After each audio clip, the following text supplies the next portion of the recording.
नमस्कार, बहुत स्वागत है आपका स्वदेश न्यूज में। मैं हूं आपके साथ साक्षी। खास चर्चा है आज अपराधियों पर सख्त, सरकार कानून व्यवस्था पर क्यों तकरार। दरअसल छत्तीसगढ़ में कानून व्यवस्था को लेकर एक बार फिर सियासी घमासान तेज हो गया है। प्रदेश में लगातार सामने आ रही आपराधिक घटनाओं, लूट, हत्या, चोरी और महिलाओं से जुड़े अपराधों को लेकर विपक्ष ने राज्य सरकार को घेरना शुरू कर दिया है। विपक्ष का आरोप है कि प्रदेश में कानून व्यवस्था पूरी तरह चरमरा गई है और आम जनता खुद को असुरक्षित महसूस कर रही है। प्रदेश में अपराधियों के हौसले बुलंद है। आए दिन हो रही वारदातें ये साबित कर रही है कि पुलिस और प्रशासन अपराध पर नियंत्रण पाने में नाकाम है। लेकिन सरकार की ओर से आरोपों को खारिज किया गया है। सरकार का दावा है कि कानून व्यवस्था पूरी तरह नियंत्रण में है। अपराधियों के खिलाफ लगातार सख्त कार्रवाई की जा रही है। अपराध पर लगाम लगाने के लिए विशेष अभियान चलाए जा रहे हैं। लेकिन इन दावों और आरोपों के बीच कानून व्यवस्था पर सरकार और विपक्ष में आर पार है। कानून व्यवस्था के इसी मुद्दे पर करेंगे चर्चा, लेकिन पहले देखते हैं ये रिपोर्ट।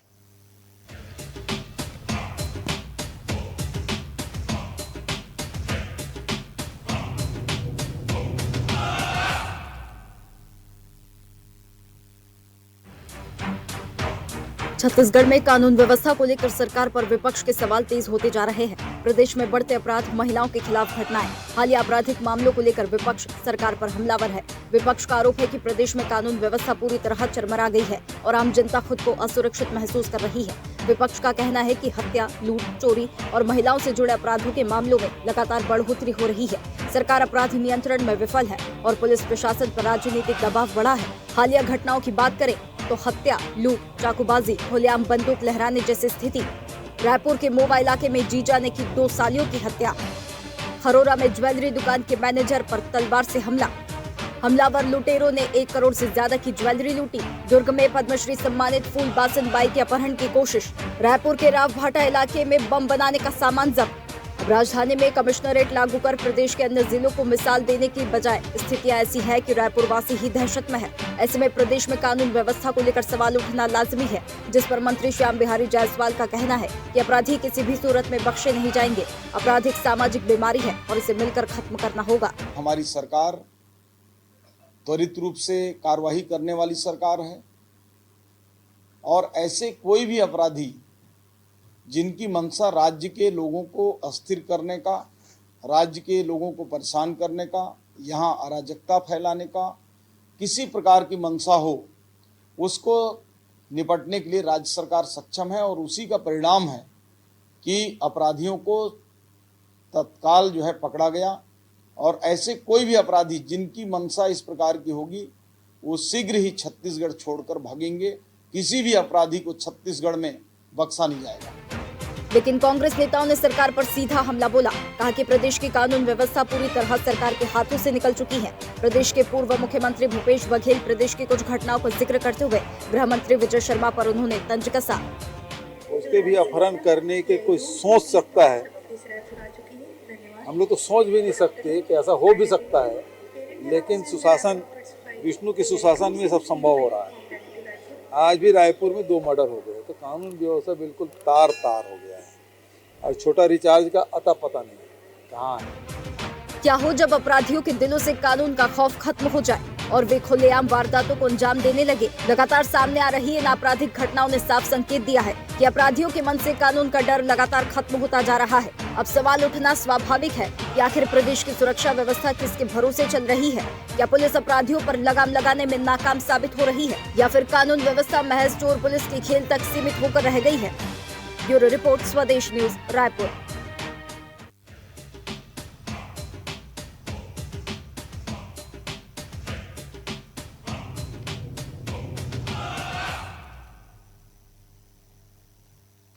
तो देखिए, छत्तीसगढ़ में कानून व्यवस्था को लेकर एक बार फिर से सियासी घमासान तेज हो गया है। प्रदेश में लगातार आपराधिक घटनाएं सामने आ रही है। हत्या, लूट, चोरी और महिलाओं से जुड़े अपराध को लेकर विपक्ष अब सरकार को घेर रही है। अपराधियों पर अब सरकार तो कह रही है कि वो सख्त है, लेकिन कानून व्यवस्था पर इसे लेकर तकरार यहां पर देखने के लिए मिल रही है। लेकिन जो आपराधिक रिकॉर्ड अगर बढ़ता जा रहा है तो किस आधार पर सरकार ये कह रही है कि अपराधियों पर जो है सरकार सख्त है और सख्त कदम यहाँ पर उठाए जा रहे हैं। इस पर आज हम खास चर्चा करेंगे। कुछ मेहमान हमारे साथ जुड़ गए हैं, उनसे परिचय करा देते हैं। बीजेपी प्रवक्ता दयावंत बांधे हमारे साथ जुड़ गए हैं।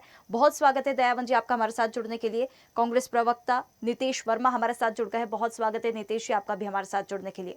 देखिए, दयावन जी, आपसे शुरुआत करना चाहेंगे क्योंकि छत्तीसगढ़ में जिस हिसाब से अपराध का ग्राफ बढ़ता जा रहा है, लेकिन सरकार यहाँ पर कह रही है कि सख्त कार्रवाई यहाँ पर हो रही है। मैं कमिश्नरेट वाले सिस्टम पे जाना चाहूंगी।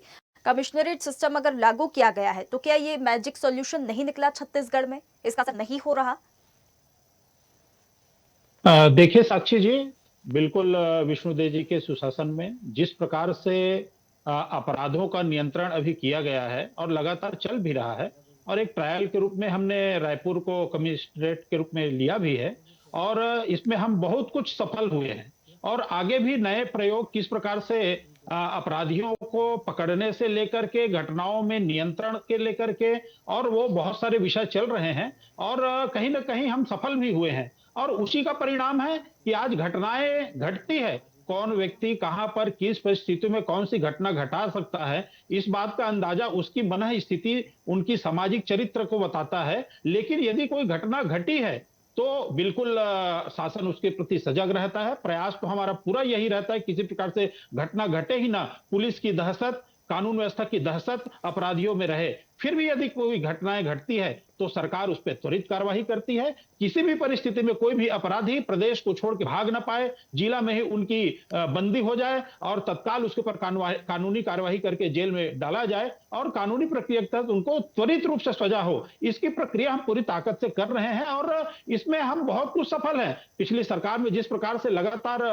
भूपेश बघेल के सरकार में जो अनियंत्रित हो गए थे अपराधी, उसमें तो हम लोगों ने अभी बहुत कुछ सफलता पाई है। लेकिन वो आदत जो कांग्रेस काल समय में बनी हुई थी, वो अपराधियों का अभी भी बना हुआ है। उसमें हम बहुत कुछ अभी सामना कर रहे हैं और धीरे धीरे मैं आपको विश्वास दिलाता हूं आपके चैनल के माध्यम से कि अपराधी बहुत खौफ खाए हुए हैं और आने वाले समय में अपराधियों की जो गतिविधियां और बहुत ही सीमित होने वाली है, और वो किसी भी प्रकार से अपराधियों को चाहे कितनों बड़े हस्ती ही क्यों ना हो, और उनको बख्शा नहीं जाएगा। और अभी लगातार जो हम घटनाएं देख रहे हैं उसमें कहीं ना कहीं कांग्रेस का सरकार को बदनाम करने के लिए एक प्रायोजित एक दिशा भी दिखाई देता है, क्योंकि बहुत बड़ी संख्या में कांग्रेसी इन चीजों में संलिप्तता पाए जा रहे हैं। अभी एनएसयूआई का जो एक कार्यकर्ता है तिल्दा का रहने वाला, उसी ने अभी पेपर पर्चा लीक किया हिंदी का।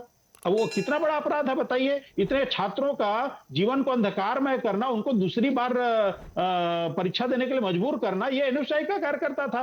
कल की बात है, शंकर नगर में एक मातृशक्ति से जो पता पूछने के नाम से जिसने चैन शेनिंग का प्रयास किया, चैन लूटा, वो एनएसयूआई का कार्यकर्ता है। बड़े नेताओं के साथ उनका फोटो है, एनएसयूआई का पदाधिकारी है वो। तो कहीं ना कहीं सरकार को बदनाम करने के लिए कांग्रेस, उनसे जुड़ी हुई जो संस्थाएं हैं, वो छत्तीसगढ़ सरकार को बदनाम करने के लिए अपनी कई प्रकार के चक्रव्यूह रच रहे हैं। लेकिन उनको ये बात का पता नहीं है, ये विष्णुदेव साय जी का सुशासन है, विजय शर्मा जी की प्रतिबद्धता है। किसी भी परिस्थिति में किसी को भी बख्शा नहीं जाएगा। कानून त्वरित रूप से सजा का पूरी तरीके से उनको ठीक है। सजा दी जाएगी। दयावन जी, देखिए आपकी मंशा यहाँ पर ठीक है, साफ नजर आ रही है कि आपको कानून पर नियंत्रण यहाँ पर पाना है। कमिश्नरेट एक्सपेरिमेंट बता दिया, आप बोल रहे हैं कि प्रयास हम करेंगे कि अपराध जो है वो रुके और जो सुशासन है छत्तीसगढ़ में वो देखने के लिए मिले। तो एक्सपेरिमेंट और प्रयास पर ही छत्तीसगढ़ चल रहा है, लोगों की सुरक्षा का क्या हुआ? सरकार कह रही कानून व्यवस्था पूरी तरह से नियंत्रण में है, लेकिन अगर मैं बात करूं रायपुर, दुर्ग, खरोरा जैसी लगातार जो घटनाएं सामने आ रही है, ये कानून व्यवस्था की पोल नहीं खोल रही है छत्तीसगढ़ में। सरकार की नाकामी, कमिश्नरेट सिस्टम विफल। नहीं, इसको नाकामी नहीं कह सकते। जो भी अपराध किया है उसकी त्वरित गिरफ्तारी हुई है।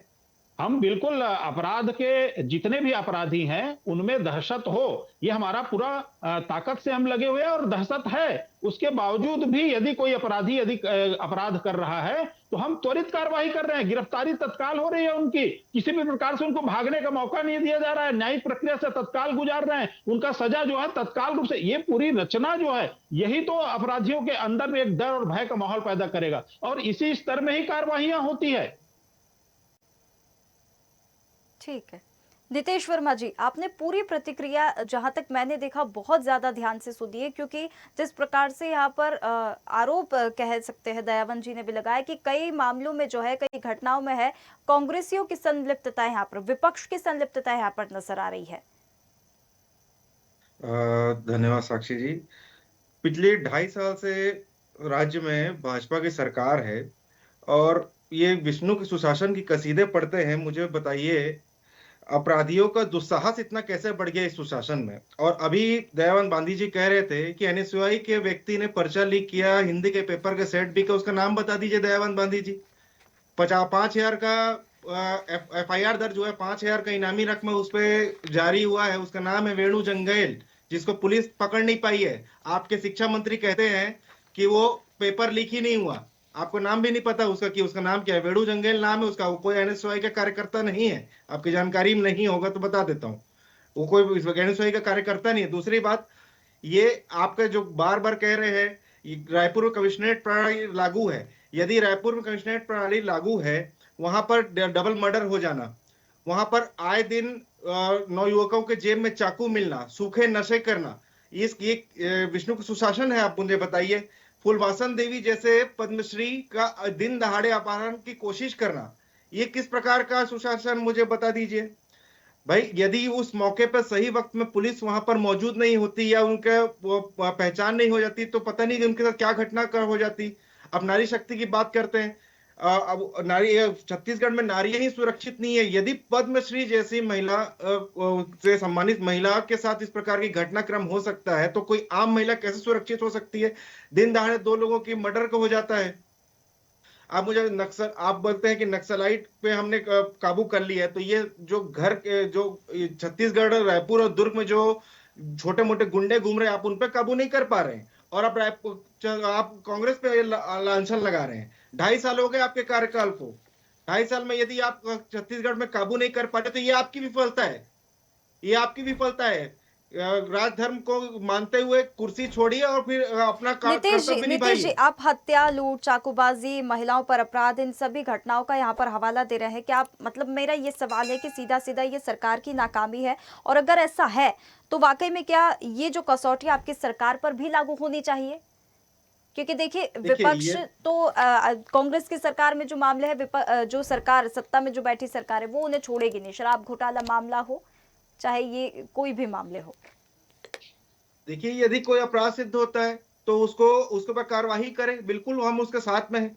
यदि का अपराध हुआ है तो उसका कार्रवाई हो, उस पर सिद्ध हो। लेकिन अभी जो बीजेपी गवर्नमेंट ये कह रही है कि यहाँ पर 0 टॉलरेंस है, अगर ये सुशासन है तो मुझे नहीं पता कि इससे ज्यादा बदतर स्थिति क्या हो सकती है। कि दिन दहाड़े के कारोबारी, जो एक व्यक्ति घर से निकलता है, कारोबारी अपने घर में पैसा ले जाने के लिए उसके मैनेजर से पैसा छीन लिया जाता है।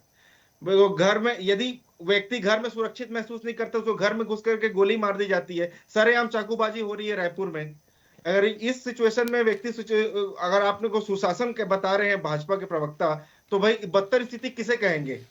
दयावन जी, प्रवक्ता मुझे बता दे। दयावन जी, बहुत सारे सवाल है। हत्या की वारदातें हो, लूट की हो, चाकूबाजी की हो, 2 महीने में 8 चाकूबाजी की घटना होना, रायपुर में जीजा ने साली की हत्या कर दी, ज्वेलरी दुकान में तलवार से हमला कर दिया, लुटेरों ने लूट की, ज्वेलरी लूट, पद्मश्री सम्मानित फूल बासनबाई के अपहरण की यहाँ पर कोशिश की गई है। आज ही रायपुर का मामला आया है, बम की सामग्री मिली है, जबकि वो महापौर का जिस घर में मिली है, महापौर का साले हैं, वो उनके घर से सामग्री मिली है। इतनी सारी घटना है, कमिश्नरेट सिस्टम का एक्सपेरिमेंट यहाँ पर फेल होता हुआ नजर आ रहा है, सुशासन कहीं नजर नहीं आ रहा, और 0 टॉलरेंस नीति तो बिल्कुल 0 है। देखिए साक्षी जी, बहुत सारी जो घटनाएं घटती हैं वो कहीं न कहीं आपस में मिले हुए जुले हुए लोगों के बीच की घटना होती है। जैसे पारिवारिक विवाद जो आए हैं, जो आज घटना घटी है, 2 बेटियों की जो निर्मम हत्या की है अपराधी ने सालियों का, वो पारिवारिक विषय पे है। अपराध की सजा मिलेगी ये भय तो रहता है, लेकिन जो पारिवारिक विषय खड़ा होते हैं उसमें जो आक्रोश है वो घटनाओं को अंजाम देता है। लेकिन ये घटनाएं उनको अपराध करने के लिए छूट नहीं देती।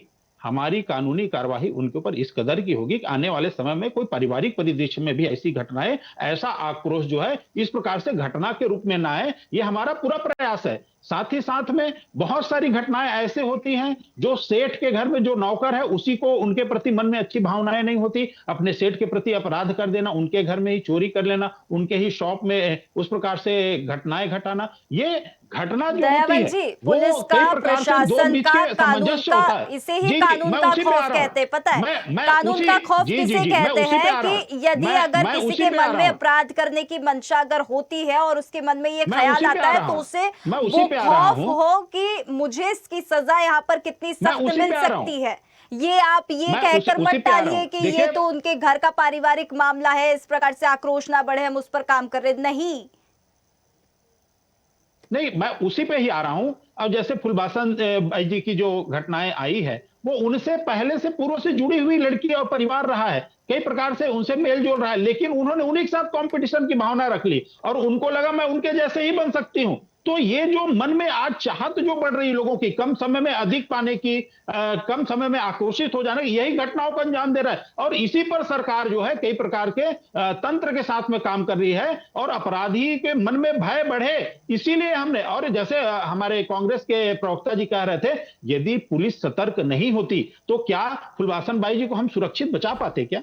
पुलिस सतर्क थी, पुलिस को पता है, अपने जिम्मेदारियों का एहसास है, विष्णुदेव जी इसी के सुशासन ने पता है गलती करेंगे तो नपे जाएंगे, इसलिए ही पुलिस ने पूरी तन्मयता से प्रतिबद्धता के साथ में उनको बचाने के लिए वो कार्यवाही करी। और हमारे जितने भी प्रकार के गतिविधियां हैं वो आगे भी हर परिस्थिति में जनता के रक्षा और सुरक्षा के लिए काम करती रहेगी, कहीं कोई डर भय की बात नहीं है। बिल्कुल जितना भी तंत्र है पुलिसिया वो कार्य कर रही है, आगे भी काम करते रहेगी।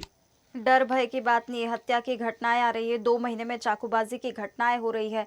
नितेश जी, फिर तो ये सवाल मुझे लगता है आपसे पूछना चाहिए, क्योंकि मैं कहीं ना कहीं थोड़ी सी असहमत हूँ दयावंत जी के ये जो यहाँ पर जो भी उन्होंने प्रतिक्रिया दी है, मुझे फिर समझ नहीं आता, या तो फिर मुझे समझने की जरूरत है कि पुलिस का खौफ क्या होता है अपराधियों के मन में। नहीं, मैं उसी पे आ रहा हूँ कि ये जो जीरो टॉलरेंस की बात कर रहे हैं, फिर तो ये जीरो टॉलरेंस तो शून्य हो गया। आप कह रहे हैं कि यदि ये घर का मामला है, यदि आप कह रहे हैं कि ये आपसी मामला है, आप ये मुझे बताइए, यदि इस कृत्य को करने की यदि किसी के अंदर भी हिम्मत आ रही है, किसी के अंदर भी हिम्मत आ रही है, तो आपका जो ये ढकोसले वाला जीरो टॉलरेंस तो यही विफल हो गया। आपके गृह मंत्री खड़े होकर कहते हैं संसद, क्या बोलते हैं, विधानसभा के पटल में कि रेप की केसेस 24-25 में 3191 रजिस्टर्ड हुए हैं। आपके गृह मंत्री विजय शाह जी कहते हैं कि मर्डर केसेस 2024-25 में 1014 रजिस्टर्ड हुए हैं, किडनैपिंग के केस 3644। ये तो जो फुलबासन बाई का आपके सामने जो हम न्यूज में बात कर रहे हैं 3644 केस विजय शाह जी के स्टेटमेंट ऑन रिकॉर्ड में है। ये तो वो है जो हम बात नहीं कर रहे हैं। भाई, अब प्रदेश में एक साल में इतने सारे केस हैं जिसके बारे में हम चर्चा नहीं कर रहे हैं, तो आप जीरो टॉलरेंस की बात करते ही क्यों हैं? आपने किया क्या इन 2.5 सालों अच्छा में? दयावंत जी, एक सेकंड नितेश जी, एक फिर मेरे मन में प्रश्न और आ गया है कि दयावंत जी, अगर आप बोल रहे हैं कि देखिए, जिस प्रकार से आपने फूलबासन बाई का यहाँ पर उदाहरण दिया कि पुलिस सक्रिय थी तभी उनको हम सुरक्षित बचा सके, तो मतलब ये कार्रवाई हो रही है उसके बाद पकड़े जा रहे हैं, ये आप लोगों के यहाँ पर आप उसे क्या मान रहे, उपलब्धि मान रहे, लेकिन वारदात को नहीं रोक पा रहे हैं? नहीं, ये उपलब्धि नहीं है, ये उपलब्धि के दृष्टिकोण से हम नहीं देखते इसको, हम क्या उपलब्धि बताएंगे उसको? ये हमारे सामान्य प्रक्रिया में है कि अपराध को कोई भी रोकने पर घटना, भी तो काम कोई भी कीजिए। नहीं, तो आप ही बताइए फिर अपराध कैसे रोकते हैं? यदि पुलिस यदि कहीं उनको बचा रही है तो वो अपराध रोकना नहीं है, तो अपराध कैसे रोकते? फिर आप ही बताइए। तो पुलिस का आप ही खौफ क्या बताइए होता है? अरे अपराधियों के भाई, मन में पुलिस यदि का खौफ क्या होना चाहिए? आप मुझे ये समझा दीजिए, मुझे ऐसा लगता है शायद ये मुझे नहीं समझ आ रहा है। पुलिस का खौफ यही होता है कि घटना में जितनी खौफ जमा सके कि घटना ना हो, यदि घटना कोई घटती है तो उसको तत्काल गिरफ्तारी करके कानूनी प्रक्रिया के तहत कम समय से कम समय पे उनको बड़ी से बड़ी सजा दी जा सके, कठोर कार्रवाई किया जा सके, बख्शा ना जा सके, उसके प्रति कोई नरमी ना हो, और ये काम हमारी सरकार कर रही है। इसीलिए आज हम खौफ दिखा करके अपराधों को कम से कम करने में हम प्रयासरत हैं। ये और खौफ कर है रहे हैं उस अपराधी के काम मन को। में, ये तो पुलिस का कार्य है, ये तो पुलिस का कार्य है कि अगर कोई अपराध हुआ है तो उसके ऊपर नियंत्रण पाने के प्रयास हो और उसके बाद कार्रवाई हो, गिरफ्तारी हो, जेल भेजा जाए और कार्रवाई आगे बढ़े।